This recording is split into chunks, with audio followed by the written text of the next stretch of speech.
बिस्मिल्लाहिर्रहमानिर्रहीम अस्सलामु अलैकुम वरहमतुल्लाहि वबरकातुहू। कैसे हैं आप लोग? उम्मीद करते हैं आप लोग ठीक होंगे। आप लोगों की दुआओं से अल्हम्दुलिल्लाह हम भी ठीक हैं। तो जी ये हो रहा था सहरी का टाइम और मैं सहरी प्रिपरेशन कर रही थी। और आप लोग ज़रूर कमेंट करके बताइएगा कि आप लोग सहरी में क्या क्या खाते हैं। तो जी ये मैं अपनी मम्मा के लिए सहरी बना रही थी, क्योंकि मैं तो चाय पीती नहीं हूँ, मम्मा लोग पीती हैं।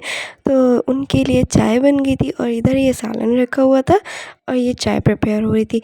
तो जी मैंने उनके लिए चाय बना दी थी और फिर मैंने पढ़ी अपनी फ़जर की नमाज़, उसके बाद कुरान की तिलावत की।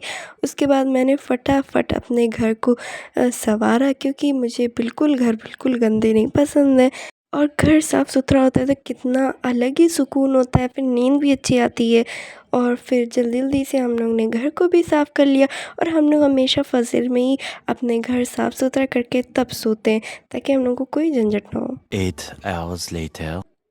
तो जी ये हो गया था इफ़्तार का टाइम, इफ़्तार प्रिपरेशन का टाइम। तो मैंने उससे पहले नमाज़ें पढ़ी थी, सो के उठी थी, नमाज़ें पढ़ी, उसके कुरान पढ़ी। मैंने उन सब को शूट नहीं किया, क्योंकि मैं पता नहीं कौन से ज़ोन में थी जो मैंने शूट नहीं किया। उसके बाद मैंने अपनी अप्पी के साथ पहले रोटी बनाई, क्योंकि मेरी मम्मा पराठे नहीं खाती, और ये देखिए मेरी रोटी जल गई। देखा आपने लापरवाही का नतीजा है। उसके बाद मेरी अप्पी मुझे भगाने लगी थी किचन से कि जाओ जाओ, मुझे नहीं बनवाना तुम्हारे से, क्योंकि मैं पता नहीं कौन से ज़ोन में चली गई थी जो मैं बना लेती हूँ मैं वैसे, बट उस टाइम पता नहीं क्या हो गया था जो वो जल गई थी रोटी। उसके बाद जी मैं वो बैक टू बैक पराठे सेकने लग गई थी। मैंने कहा मैं बनाऊँगी ज़रूर, क्योंकि मुझे ना मतलब अच्छा नहीं लगता कि मेरी अप्पी अकेले काम करें वगैरह वगैरह, तो मैं उनके साथ हमेशा लगी रहती हूँ, ताकि उनको भी ये ना हो कि मेरे ऊपर पूरा बर्डन आ गया है। तो मैं हमेशा उनके साथ रहती हूँ और उनके साथ ही हाथ बटाती हूँ। और जो भी लोग हैं अपने घरों में अपनी अप्पियों के हाथ बटाया करें, अपनी मम्मा लोगों के हाथ बटाया करें। तो जी मैं आपको बता दूँ तो मेरे घर में आज बन रहा था इफ़्तार में आलू के पराठे, क्योंकि मेरी फ़रमाइश थी अप्पी से कि अप्पी आज आलू के पराठे बनाएं। और मेरी अप्पी माशाल्लाह बहुत अच्छी हैं, जो उन्होंने बना भी दिया। अल्हम्दुलिल्लाह, अल्लाह ऐसी अप्पियाँ सबको दें।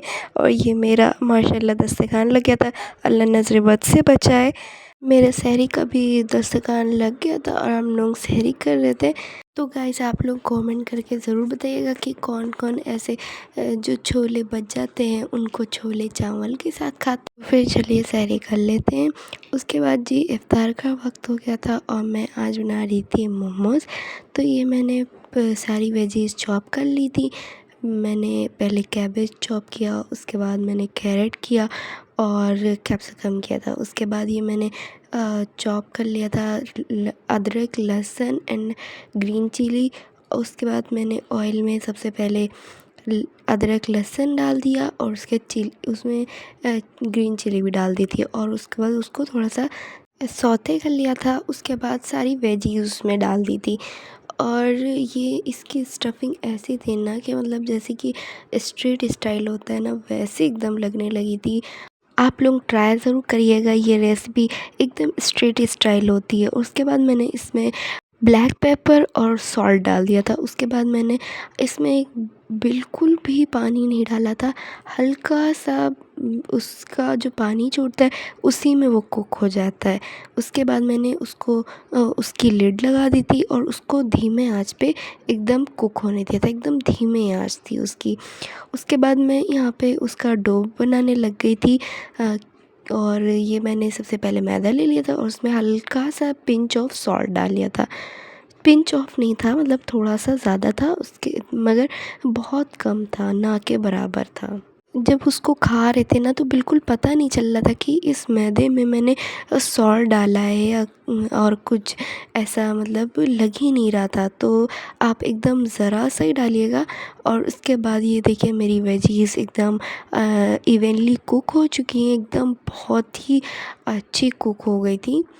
तो ये जी मैंने और ये मैं बना रही थी इफ़्तार के वक्त, तो मुझे थोड़ी बहुत डांट भी पड़ रही थी कि आज ही तुमको मिला है मौका कि इफ़्तार के टाइम बना रही हो वगैरह वगैरह। और कई बार तो मेरी अप्पी मुझे किचन से बाहर भी निकाल दी थी, बट मैंने जैसे तैसे मैंने बना लिया इसको। उसके बाद मैं इसकी शेपिंग करने लग गई थी और मैंने अपनी अप्पी को भी काम दे दिया था कि उधर जाके अब पानी चढ़ा दें। और ये मैंने 2-3 कुछ बनाए थे। उसके बाद इफ़्तार का भी वक्त होने लग गया था, तो मैंने छोड़ दिया था, बस इतने ही बनाए थे और बस इसको स्टीम करने के लिए रख दिया था। और उधर साइड पे मैंने अपनी चटनी भी चढ़ा दी थी और ये तब तक कि कुक हो रहे थे, तब तक मेरी चटनी भी बन के तैयार हो रही थी।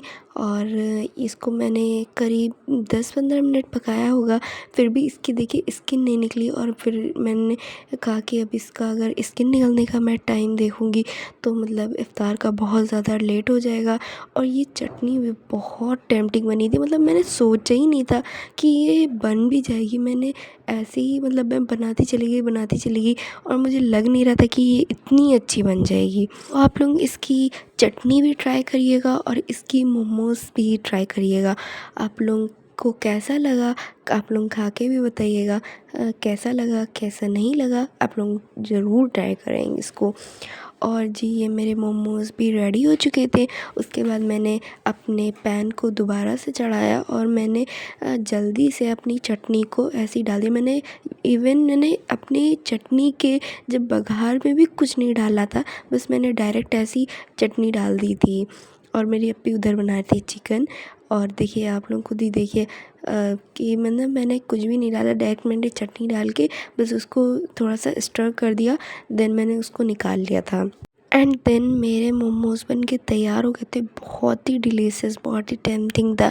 आप लोग गाइस ज़रूर ट्राई करिएगा, ज़रूर ट्राई करिएगा। और आप लोग अगर ऐसे ही बनाएंगे ना तो एकदम स्ट्रेट लगने वाला है। तो अल्हम्दुलिल्लाह मेरा दस्तरखान भी लग गया था। और अल्लाह का जितना शुक्र अदा करूँ उतना ही कम है।